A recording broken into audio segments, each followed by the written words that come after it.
Wait, how long has that been? I was gonna say, I was like, it's been a while. That's true, yeah. Yeah, I mean, but going from that.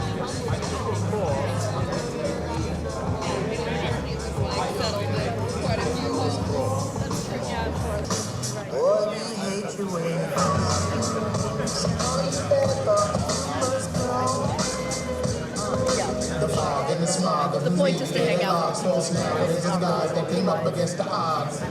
We're not just hanging rappers. Excuse me, that they conflict with the stars. Masses overlooking street art, better yet street smart, but to keep us on the top.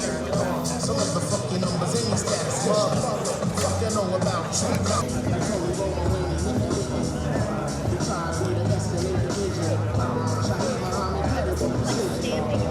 Come back years later, still get shot. Still try to hold me off the fucking block. Babylon, blood clot. You on your head,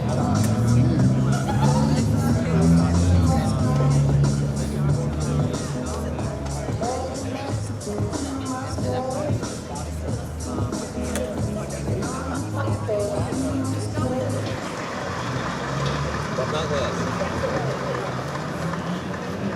All kinds of jobs.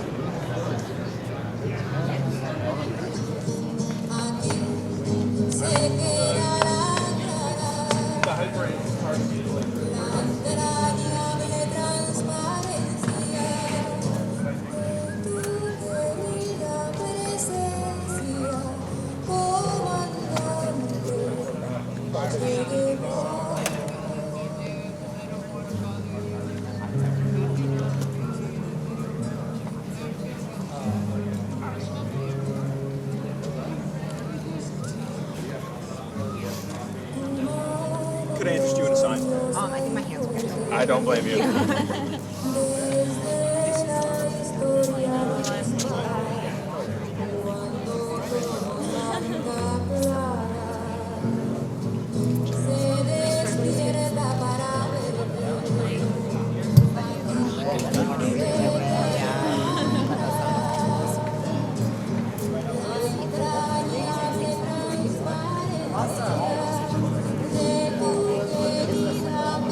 No boots on the ground. No boots on the ground, no bombs in the air. U.S. out of everywhere. Let's hear it, people. No boots on the ground, no bombs in the air. U.S. out of everywhere. How we doing, y'all? So I'm Ambrose with the Democratic Socialists of America, the Green Mountain chapter up here in Vermont. Thank y'all for coming out. We have a great line of speakers up and going for y'all. So first up we have is Theo, another Green Mountain DSA member. Where are you, Theo? Come here.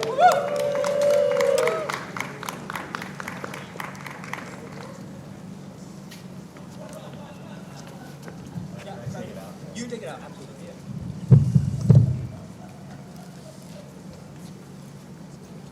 Hey, everybody.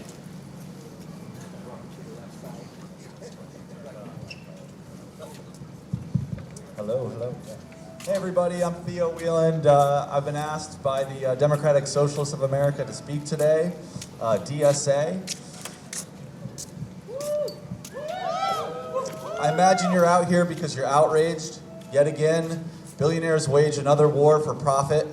Yet again, billionaires incinerating workers for profit. Yet again, billionaires scapegoating immigrants. And in the process, their thugs killed legal observer and mother Renee Nicole Good.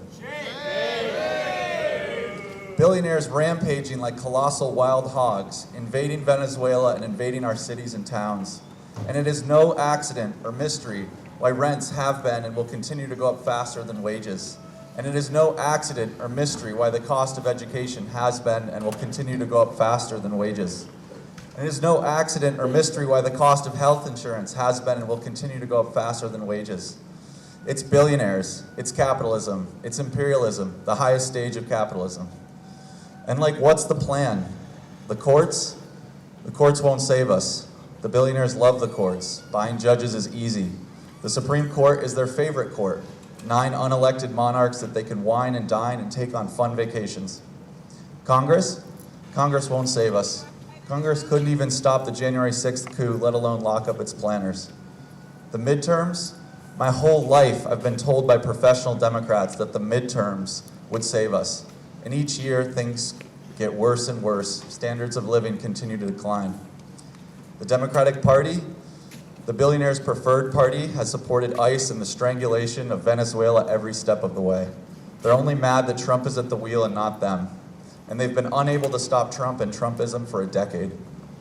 Maybe international law will save us. How's that working out for Palestinians and Iraqis? Might makes right, and international law has long been a fairy tale that U.S. imperialism told the world to justify its covert and overt actions. Trump has done us all a favor by exposing the billionaires' agenda of U.S. imperialism. This is a war for oil, for profit, for encircling their imperial rival China, and to send a message to workers around the world. If you dare dream of a socialist future, the colossus of empire will come down on you hard. We can only rely on our own forces, on our own power. Workers have all the power. Without our brain and muscle, not a single wheel can turn. To realize our power, we have to organize. Join a socialist organization today. Join your union. Join the labor movement. Join the socialist movement. How have we won what we've already won? Through strikes and struggle. The general strike of 1919, the general strikes of 1934. This time last year, South Korea's president, like Trump, decided to become president for life. Korean workers immediately declared an indefinite general strike, and they won. We can too. Now is the time to organize. Our power is rooted in production and circulation, not courts and ballot boxes and fairy tales of international law. Look for those of us with clipboards and let's talk. Let's get you trained up and start changing the world today. You're here because you want to fight. Start today.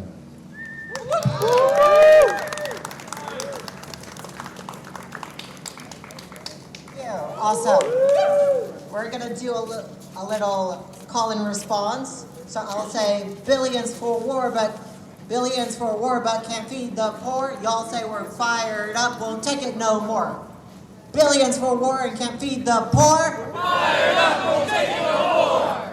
Billions for war, but can't feed the poor. We're fired up, won't take it no more. There we go. Up next is Nolan with AFSCME 1674. Come up here, Nolan.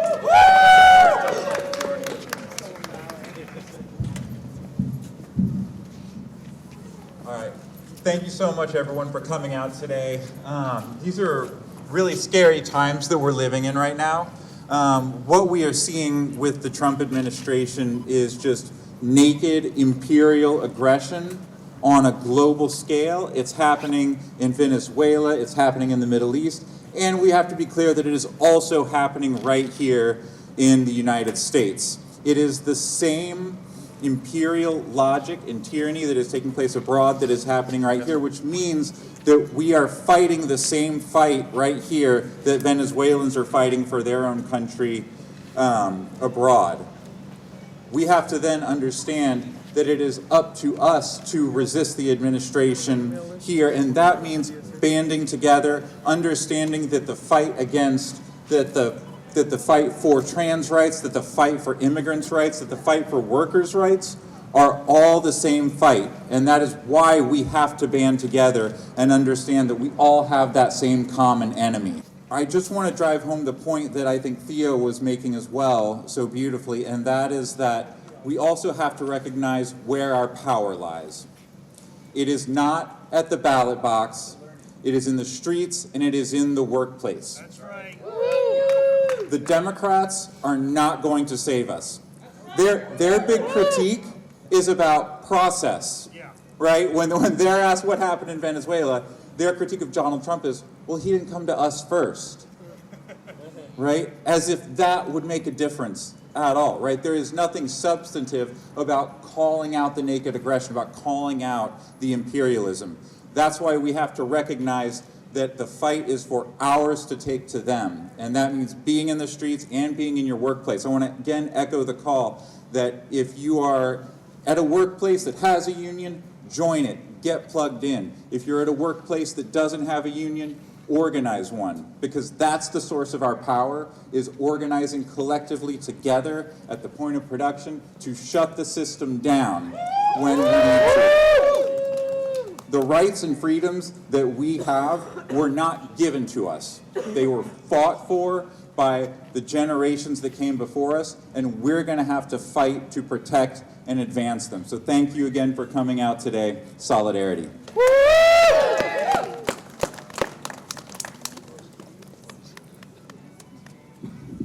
I'm a little short, I'm sorry.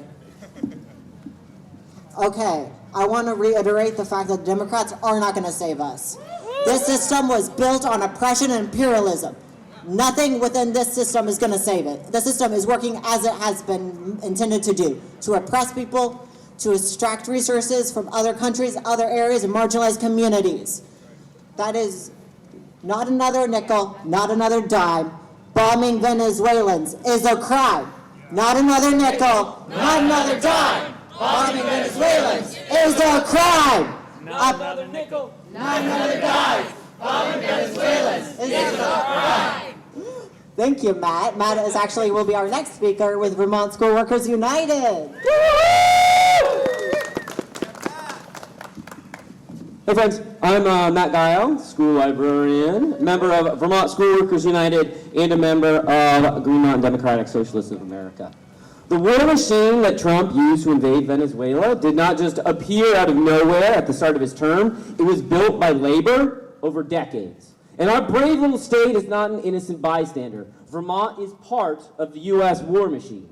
The jets that screech over my house every day drop bombs on Venezuela. Companies that manufacture weapons of war have huge footprints in our state, and they profit from bombs dropped in atrocities and genocides committed around the world. Shame! ICE's surveillance network processes vast amounts of our data at a facility in Williston. The tools of oppression and imperialism that Trump is wielding are supported and maintained here in Vermont. We cannot decry the fascists in the federal government while ignoring how we are empowering them.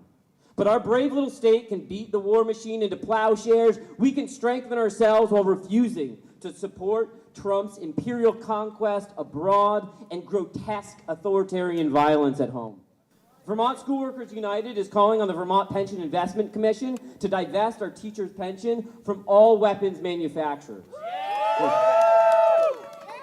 If you are a state or municipal employee, your pension is also managed by the same commission, so please join us in that call. So long as our pension is invested in weapons manufacturers, we profit in blood every time an artillery shell is launched in Sudan, from every drone strike on a hospital in Gaza, and every imperial invasion launched by Trump, and we want no part in it. The American war machine requires our labor, and when we stand in solidarity and say no more, we can stop it in its tracks. Solidarity, friends. Okay. I'm going to go to our next speaker, Will, with the Vermont Coalition for Palestinian Liberation. No chance in between, Ambrose? I thought I'd have a second more. Come on, you got it. When Palestine is under attack, what do we do? When Venezuela is under attack, what do we do? When Minneapolis is under attack, what do we do? Hey, Al, good to see you. So, over the past year, I have heard a lot of people describe Donald Trump as anti-American. I've heard people describe Benjamin Netanyahu as anti-Israeli. I have heard people describe this as an aberration, as spitting in the face of what our country believes in, of what's right for liberal democracy. They've described these individuals as the people who have hijacked an otherwise peaceful nation and set it on the path towards despotism.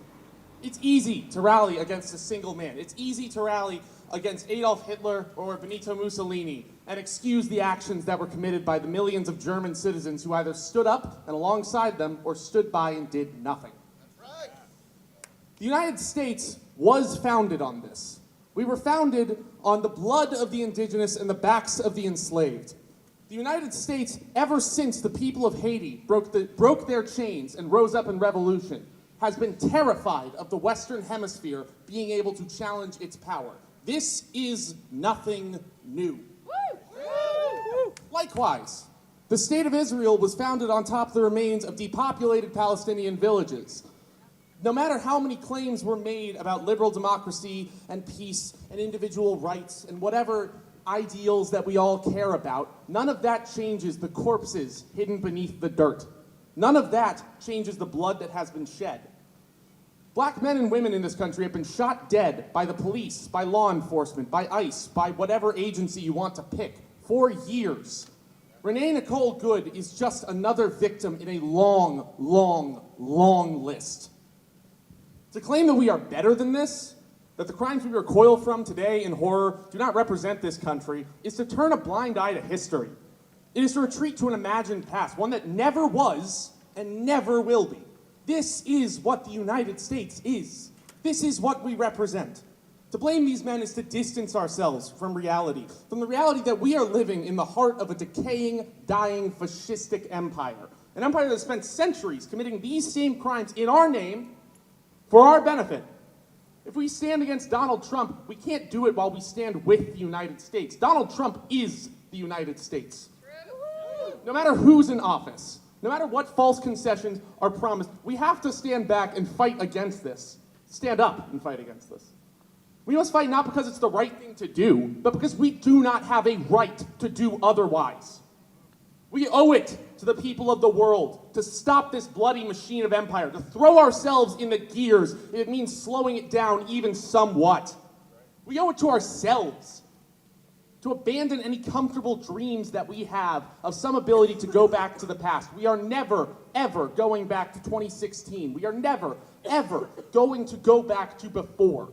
We're never going back to brunch. We're never going back to just enjoying ourselves and letting the horrors in the world, horrors that fund our lives, horrors that we benefit from. We are never again allowed to pretend that that is somehow separate from our lives and the violence we see all around us. I want to end with the immortal words of the late revolutionary Assata Shakur. I invite you all to say them alongside me. Some call and response.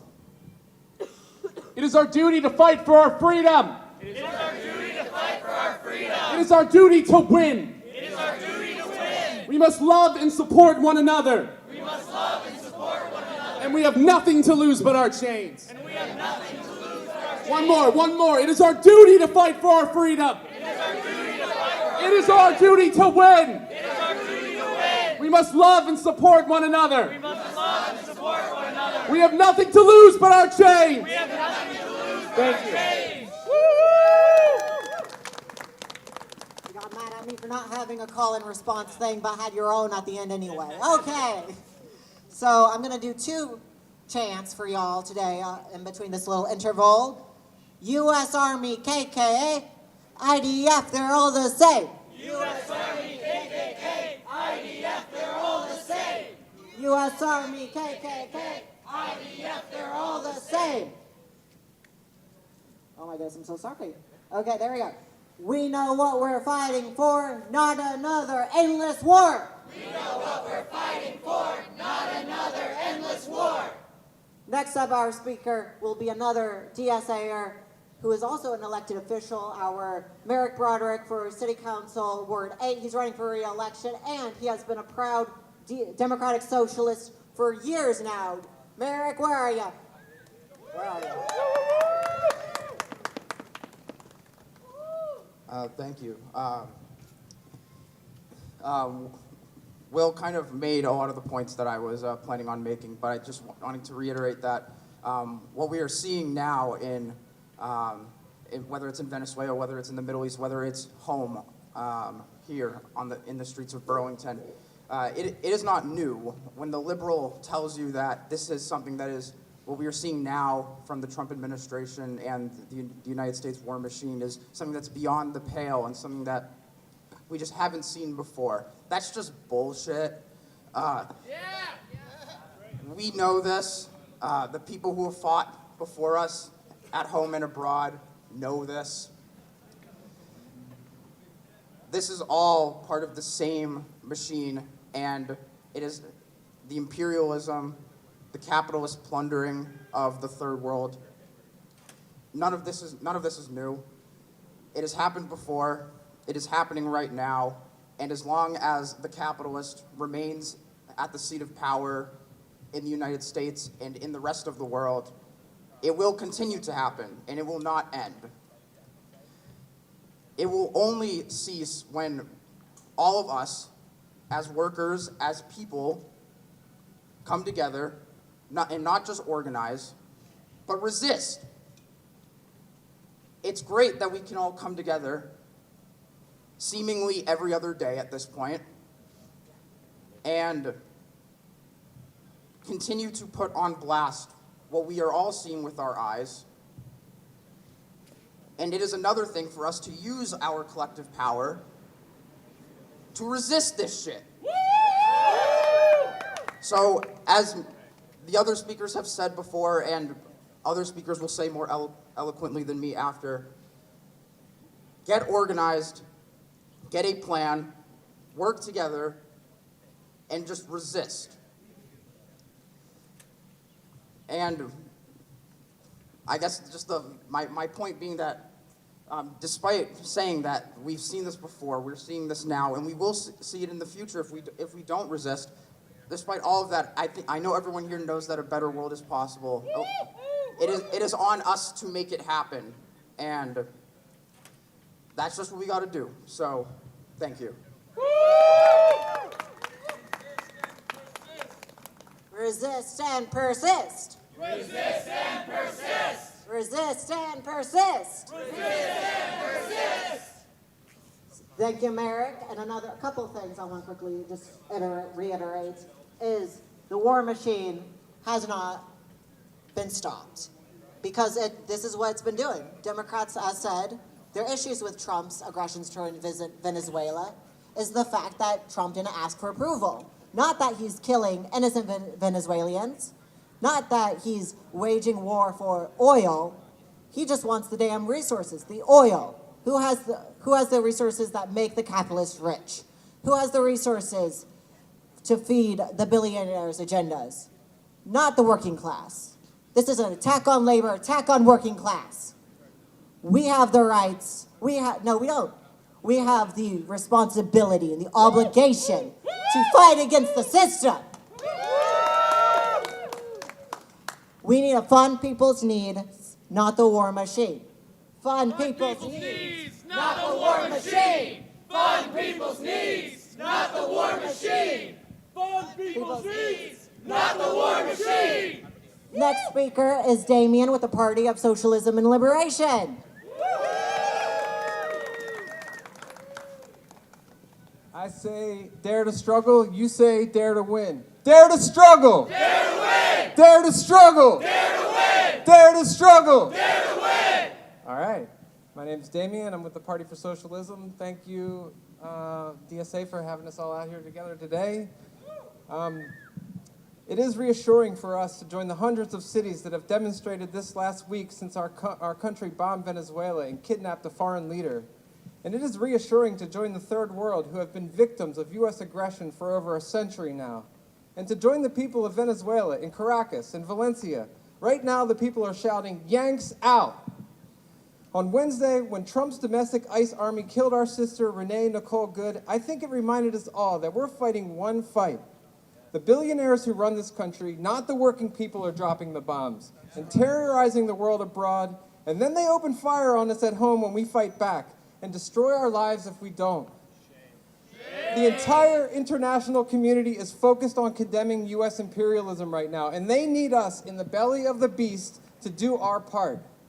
So thank you for being out here.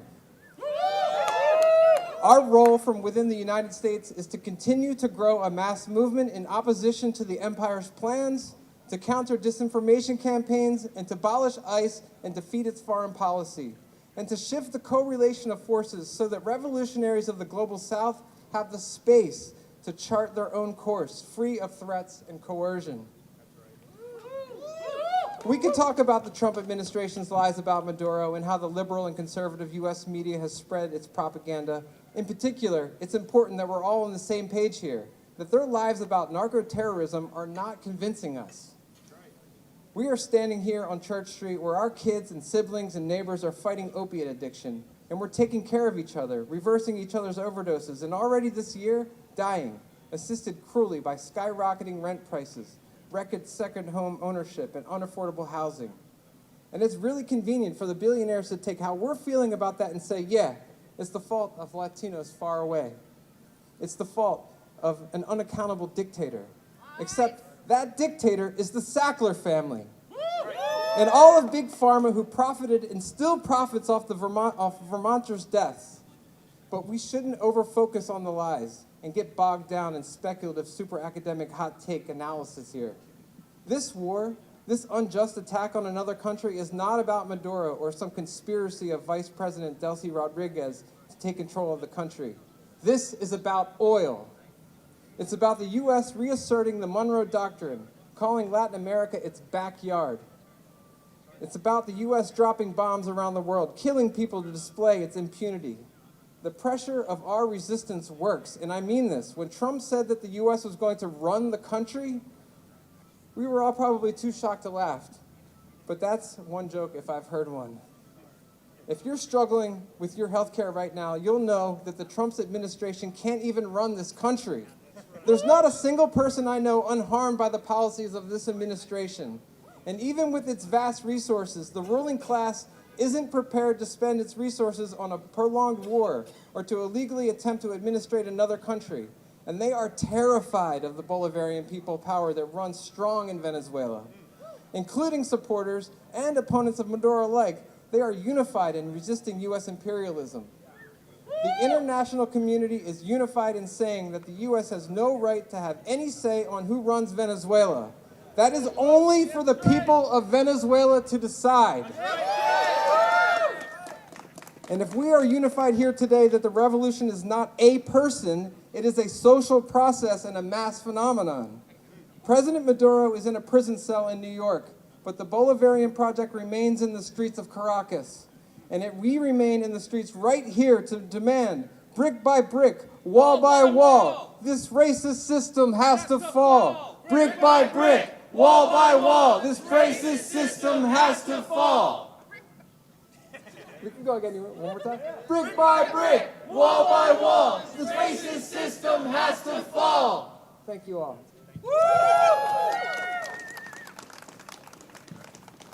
One common message is that we need to get organized, that we need to take action. But there's always the question of how. How do we go about that? Where do you go? I know Democratic Socialists of America. I know Party for Socialism and Liberation. I know even Migrant Justice, Tempest Collective. We have resources. Unionize your workplace. That is how we protect the workers. But what if you can't unionize? Or what if you don't have the resources? These groups are part of a large community where we uplift our neighbors, protect our community. ICE terrorizes our communities across the nation, or across the country. But the U.S. terrorizes so many countries across the world. That is an issue. To get those resources, we need to expand our community. We need to support and uplift each other. No more coups, no more wars. Venezuela isn't yours. No more coups, no more wars. Venezuela isn't yours. No more wars. No more coups, no more wars. Venezuela isn't yours. Next up will be Joe from the Students for Justice in Palestine. Where's Joe? There, sorry. Hello, everyone. It's encouraging that we have so many people here and so many organizations talking about not only the fact that we must oppose this, but we must get organized and do things to actually fight this. That's what I'm going to talk about here today. I just want to put out 2 calls to action for things that people can do to actually put pressure on the U.S. war machine. Number 1, every person here today needs to fight back on the information war being waged on us.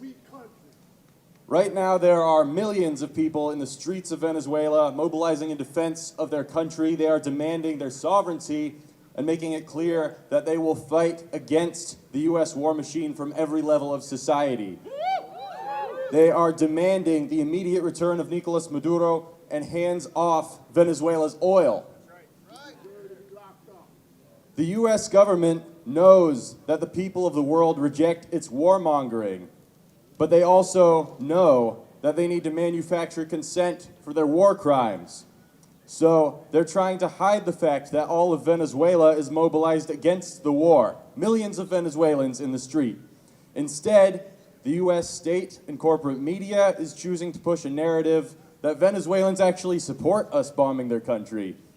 They'll welcome us as liberators. Sound familiar? And they're pretending that rich, racist, white Venezuelans living in Miami who got their jewelry stores taken away are somehow representative of the Venezuelan people. This is the information war being waged against us, so we need everyone here today to fight back against it.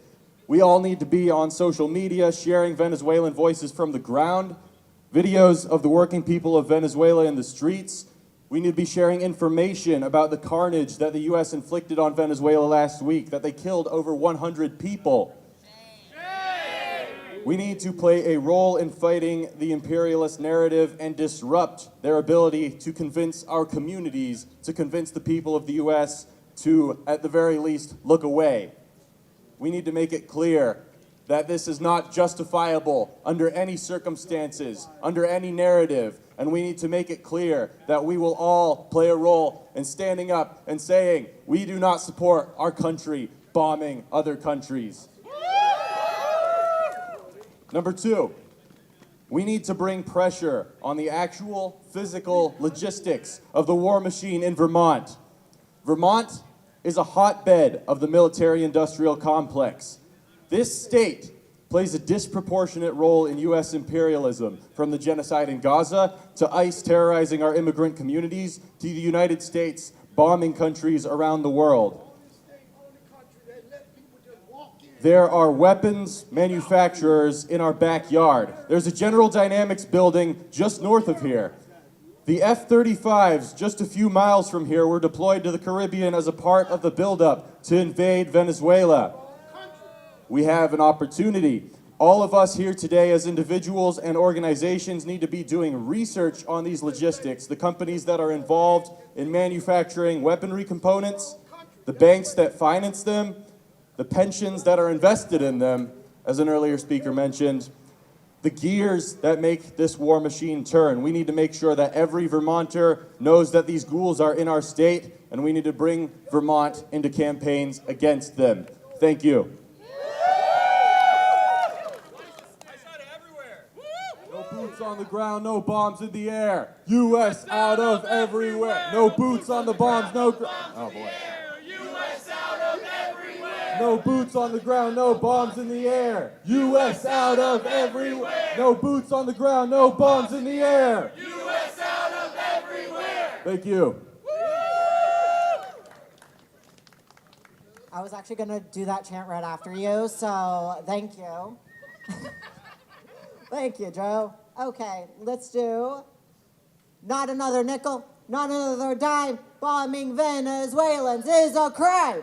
Not another nickel, not another dime. Bombing Venezuelans is a crime. Not another nickel, not another dime. Bombing Venezuelans is a crime. Venezuelans have the right to self-determination. They have the right to their own country. The U.S. needs to return their leader that we kidnapped, that the capitalists fucking kidnapped. Return him. Leave them alone. Get the fuck out. Sorry, no, I'm not supposed to cuss on these things. Next speaker will be Ashley from the Tempest Collective. Let's hear it for Ashley.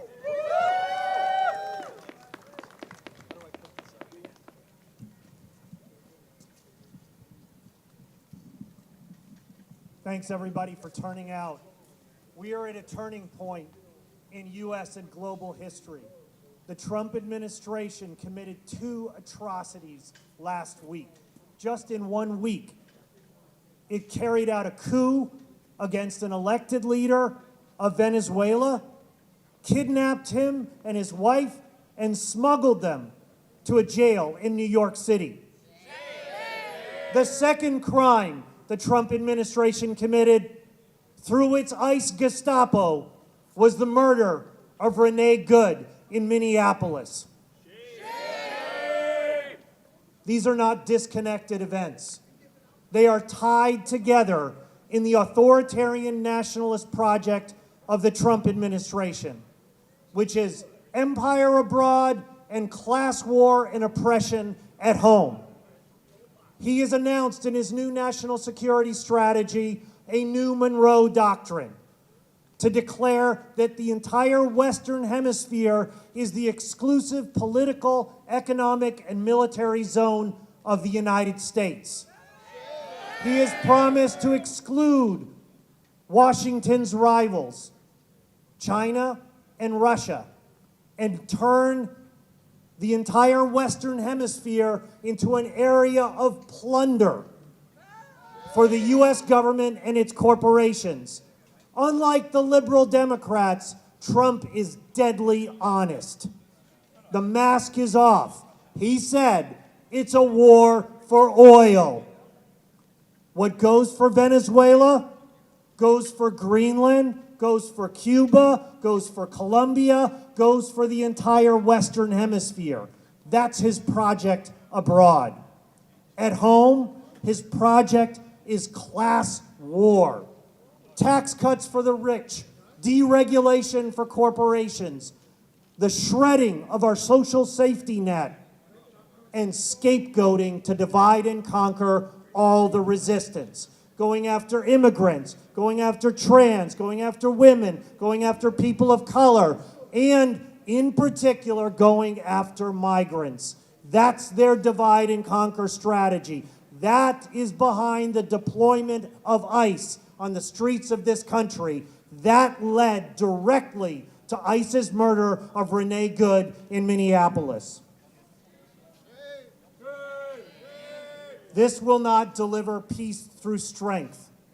This kind of project at home and abroad will deliver, especially abroad, imperial intervention, imperial rivalry, imperial war. Remember the last time we saw great powers divide up the world into spheres of influence, colonial empires. That produced World War I and World War II. That is what they have planned, to divide up the world between the U.S., China, Russia, Japan, the European Union. That is the road to hell, mass death of the world's people. And they will make us pay at home for this war and imperial project abroad. We know that in Vermont. Our money, our tax dollars, went to fund and arm genocide in Palestine. Our Air National Guard, our F-35s were sent to carry out this coup in Venezuela. Our tax dollars are going to expand the ICE data facility in Williston to snitch on immigrants across this country. That is at our expense. All workers are screwed by this project abroad and at home. If you look at what they're doing, our money is for being spent on war and domestic repression and scapegoating, and we have to say, not in our name, never again. We draw a line in the sand today. So what is to be done? First, we have to oppose Trump's new imperialism in every act it carries out. We have to call hands off Venezuela, hands off Cuba, hands off Colombia, hands off Greenland. That doesn't mean that you have to support the regimes in any of those countries. Those regimes are the responsibility and democratic right of those people to decide for themselves. There's only one way to self-determination, and that's people's right to decide their governments on their own, independent of any imperialist intervention and influence. And the most important thing that we have to do is oppose what Trump is doing in this country, because we have to build our own struggle for liberation against this regime and against its collaborators in the Democratic Party that have brought the ICE data facility to Williston, that have voted to fund the F-35, that have backed U.S. wars abroad and are shredding our safety net. We know that in Vermont. Look at what they're doing to people in this state. So we have to build our own resistance. First and foremost, join an organization, join a group, because without organization, we're divided, isolated. Individuals cannot take this authoritarian regime down. And we have to mobilize for protest. But we can't just mobilize, because we can't mobilize the same small groups of people to stop this predatory regime that's in charge of this country. We have to do deep organization. That means more unions, more groups embedded in working class communities and communities of the oppressed, so that when we mobilize, millions come. Not just hundreds, not just thousands, but millions. We have to build our power to make this country ungovernable. We have to tear this regime down, rip it up, root and branch. But to do that, we need mass class power deployed in the streets. So come to every protest, but go back and organize your community, your workplace, so that you return to the next one with hundreds more people. So we need to start doing that in the run-up, especially in May Day this year, where we are going to march on ICE yet again and get ICE the hell out of our state, end Vermont's complicity in the military-industrial complex, and fight for a world that puts people before profit. Money for jobs and education, not for war and deportation. Money for jobs and education, not for war and deportation. Money for jobs and education, not for war and deportation. Thank you.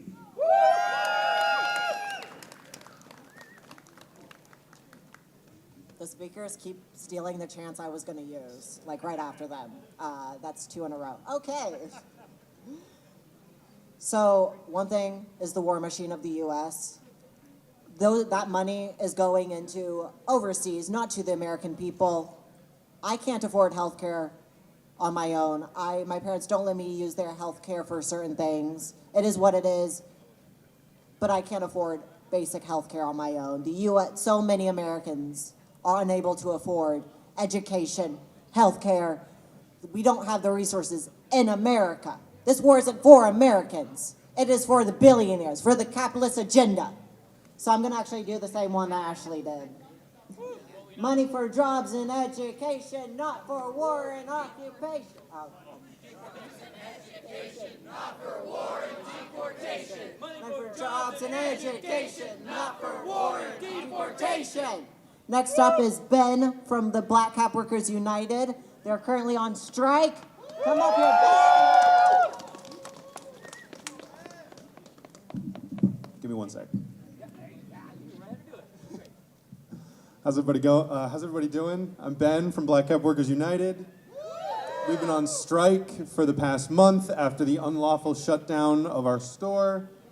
So just a brief recap of what we've been doing for the last month. On December 1st, we got a letter from the owner of Black Cap telling us that she was shutting down our shop out of nowhere. It was a completely unilateral decision. Nobody else in the company knew it was going to happen. We were also the only unionized shop. We've been unionized through Workers United. We've been working since January of last year to ratify a contract, and then we get this notice. Pretty obvious what's going on. So we sent a letter to the owner as a union telling her, hey, we know what you're doing. We filed a grievance with the NLRB, and then on December 10th, 1 month ago, we walked out and we went on strike. We've been picketing at the other 3 locations in Stowe, Waterbury, and Morrisville for the last couple weeks. Thank you. And on December 10th, we met with a team from management to discuss our terms for calling off the strike. Our terms being to either reopen the store and give us our jobs back, or to provide profit and loss statements to prove that this was a financially motivated decision and had nothing to do with our union efforts whatsoever. Management told us that they were uninterested in that discussion completely, and that they would only discuss with us the effects of the closure itself. Shame. Effects bargaining, as it's called, is a legal obligation that businesses have with unionized employees. Anytime a major business decision is made that has a direct impact on workers, such as closing a store, that impact has to be negotiated with the union. So because we were unionized, management is required by law to bargain with us until we reach some kind of agreement. After that in that initial meeting on December 10th, we told management that our priority was reaching an agreement to call off the strike, but that we would hear whatever proposals they had for effects bargaining. They insisted that that was all they were willing to discuss with us, but they had nothing prepared to discuss it with us. They had no proposals for us. We pushed them proposals for weeks, and they kept telling us that they had none, that it was our job to come to them with proposals, despite the fact that they were the ones that wanted to have this discussion. It was very, very frustrating.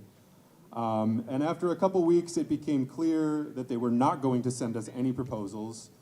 We wanted to move forward. We wanted to reach a settlement. We don't want to be standing out there in the cold, talking to customers, turning them away. And so we sat down and we finally just drafted our own. Our proposal included severance pay, paying out our earned sick time and PTO, an agreement to not contest any unemployment benefits, and signing a fair election agreement which said that Black Cap would respect and not interfere with any future efforts by any employees at any other store should they choose to unionize. We presented this. We finally got them to sit down on a Zoom call with us on New Year's Eve. We presented this proposal to them, and that call lasted 20 minutes. We presented our proposal. They broke away into a breakout room to discuss amongst themselves. We sat there for a couple minutes waiting for them, and then we got an email from the lawyer saying that they had just hung up. I wish I was making that up. And later that day, we did receive a counter proposal where they crossed out severance pay and the fair election agreement, and in return added the removal of our pending ULP grievance. I will say that again, they wanted us to pull our ULP in exchange for nothing. They also alluded in their email that now that the store is officially closed, that they had no more obligation to bargain with us, which is something that they are still required by law to do. So we talked amongst ourselves. We adjusted our proposal.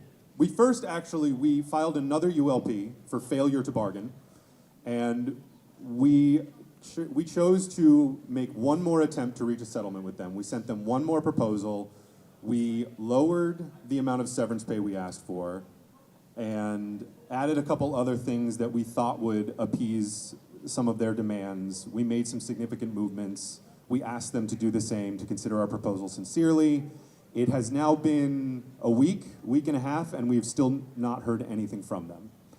So we are still back out on the picket line. We have a group going today from 2 to 6 up to Stowe. We'll be there tomorrow in Stowe as well, around noontime, around their busy hours. And then next weekend, we will be there Saturday, Sunday, Monday through MLK weekend. We have a rally planned for the 17th. We'd love to see as many people there as possible. If you're able to go today, if you're able to go tomorrow, if you're able to go on the 17th or at any point next weekend, that would be amazing. We would love to see as many people there. We're trying to put as much pressure on them as possible to get them to come to the table and keep bargaining with us and fulfill their legal obligation to do so. So thank you very much. Please consider coming out to support us. Thanks.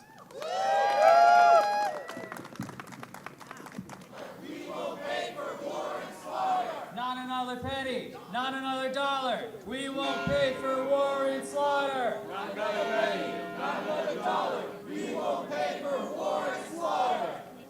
Thanks everyone for coming out. My name's Nana. I'm one of the co-chairs of Green Mountain DSA. Organized, and that means organizing in our workplaces. That means showing up for workers, right? That we just heard from Ben, and supporting them for what they need.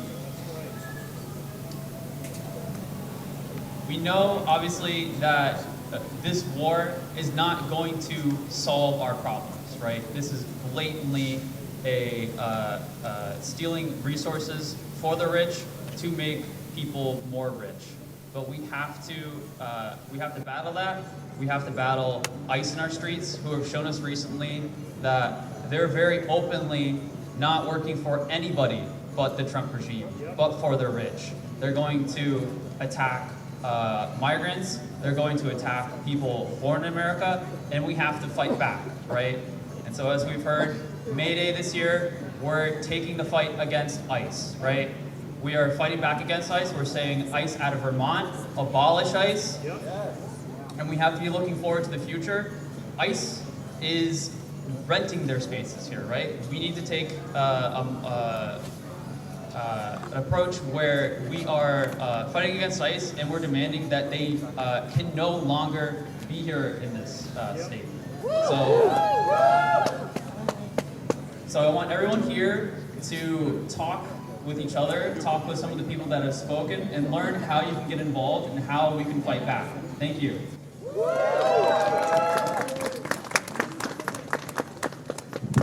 1, 2, 3, 4, fund our schools and not a war. 1, 2, 3, 4, fund our schools and not a war. 1, 2, 3, 4, fund our schools and not a war. 1, 2, 3, 4, fund our schools and not a war. Solidarity, friends.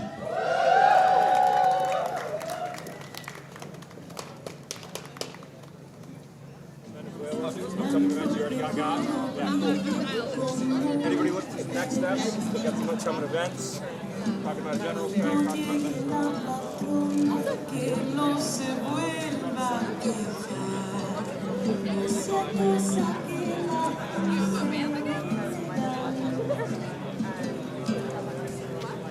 Si atiende los jardines, parecen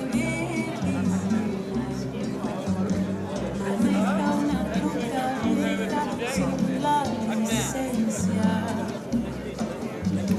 No importa si fue taxista allá en su tierra natal. Eso no cuenta para el tío Samuel. El hielo anda suelto por esas calles. Nunca se sabe cuándo nos va